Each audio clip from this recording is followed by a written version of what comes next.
One of the first things on the agenda item, something that a lot of people have been talking about in the last 2 weeks, has been the Pakistan elections. The party of Imran Khan, the PTI, the Pakistan Tehreek-e-Insaf, won the largest number of seats in the general election. This was not entirely surprising, although the scope of the victory was indeed quite surprising for many observers.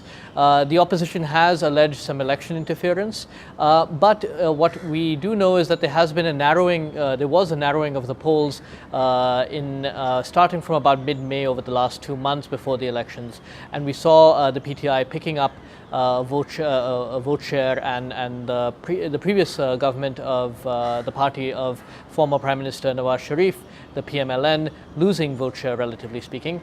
The PTI has, of course, emerged as the largest party. What are the implications for India? Well, ultimately not very much. The army in Pakistan still outlines the bounds of national security policy and relations with India. Therefore I don't think we will see a very radical shift. There are allegations of very close ties between Imran Khan and the army, and indeed many perceive this result to be the best possible outcome for the army, electoral outcome for the army, given that Imran Khan's party fell just short of an absolute majority and therefore will need to build up a coalition. India-Pakistan relations have been in something of a deep freeze since 2016. There were attempts for 2 years prior to that by the Modi government to engage with Pakistan. This proved politically very unpopular in India. But since 2016, the summer 2016, we've seen a deep freeze in relations. A number of other factors will also constrain the ability of the new government in Pakistan to engage with India. One, we have a continuing stalemate in Afghanistan. The war continues there. There is still a lack of clarity as to how that will shape up, particularly in the light of what seems to be a change in the US posture to its security commitment to Afghanistan. Another factor is the Indian elections, which are now less than a year away. This will obviously constrain the Indian government from its own engagement with Pakistan. A third factor is the growing relations between Pakistan and China, particularly a widening economic relationship between China and Pakistan, and how that now leads to greater Chinese leverage with Pakistan. And finally, I think there's still continuing concerns about terrorism, which has become a red line for Indian engagement with Pakistan. And we have seen a bit of a tightening of India's position, a hardening of India's position when it comes to terrorism, backed by Pakistan. We saw, for example, India advocate for Pakistan to be relisted on the Financial Action Task Force on their grey list, and we also there are concerns about the mainstreaming of certain terrorist groups, including the Lashkar-e-Taiba under Hafiz Saeed in the election process in Pakistan. So all of these concerns, the mainstreaming of terrorist groups in Pakistan, the China factor, the Indian electoral calendar, and the war in Afghanistan will all constrain the context under which India and Pakistan will continue to engage each other. Another big story that has emerged in the last few days is a redesignation for India by the US Commerce Department under what they call the Strategic Trade Authorization. And so India has been elevated into a Tier 1 category.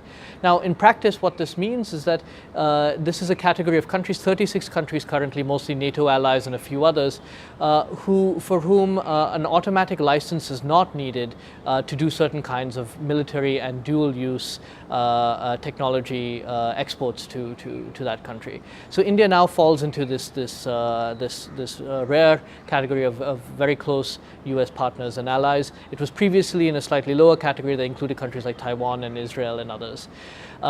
Now, what does this mean? In practice, again, this will mean slightly better, easier trade and technology transfers related to certain defense technologies and certain dual use, that is, technologies that can be used for both civilian and military applications. This will extend to, amongst other things, unmanned aerial vehicles, drones, as well as civil and military aviation, so aircraft as well.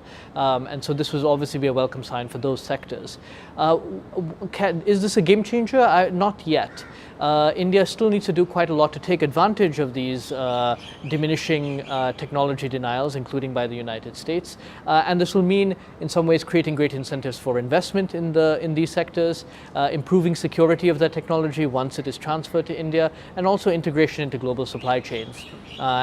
This would, if India is able to do these things, it will be able to take advantage of this new environment in which it has access to a great deal more technology than it did several years ago. And finally, another issue that is periodically in the news, India-Russia relations. This year, in some ways, has seen a very substantial outreach by the Indian government at the highest levels to Russia. In fact, Prime Minister Modi and President Putin of Russia will be meeting at least 5 times this year at various summits, both bilaterally and multilaterally.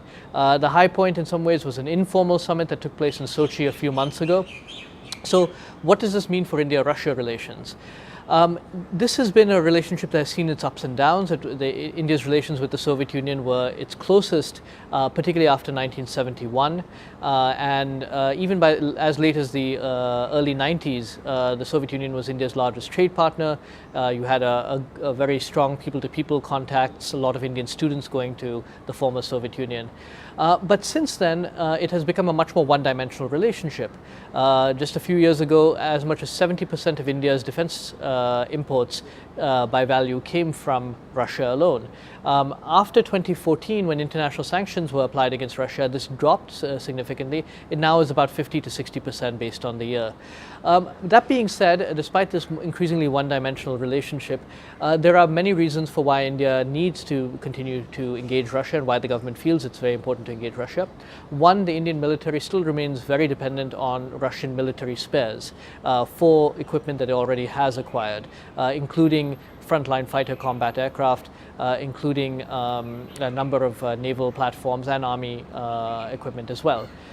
Secondly, there's certain defense technologies that Russia provides to India which no other country currently does, and this includes nuclear propulsion for submarines, something even the US, despite a lot fewer technology denials, is unwilling to part with. And so for this reason, the defense relationship between India and Russia will remain important for the foreseeable future.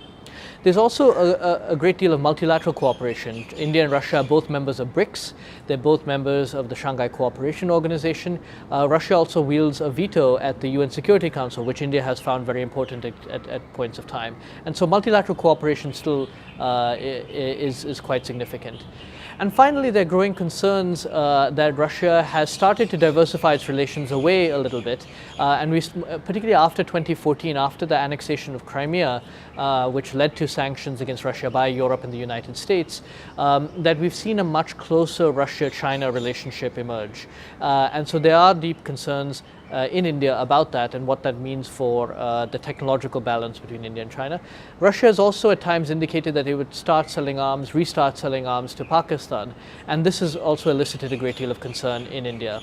So for all these reasons, it's deemed very vital in New Delhi that India continue to engage with Russia at the highest levels, try to diversify their relationship. Trade has increased from $6 billion a year to $10 billion, so not significantly, but try to find ways to continue deepening that engagement and broadening that relationship. But for now, at least, the India-Russia bilateral relationship remains very much grounded in a defense technological partnership. Thank you for joining me. Hope you can catch us again on Internationally Speaking.